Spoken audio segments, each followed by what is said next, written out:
साम्राज्य न्यूज, सामान्यांचा असामान्य आवाज।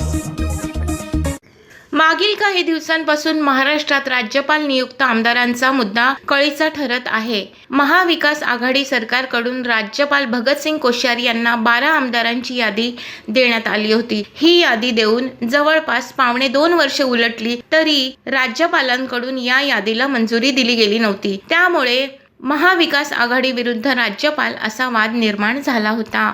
एकनाथ शिंदे यांच्या बंडखोरीमुळे आता महाविकास आघाडी सरकार कोसळलं, पण अद्याप संबंधित 12 आमदारांच्या यादीला मंजुरी देण्यात आलेली नाही।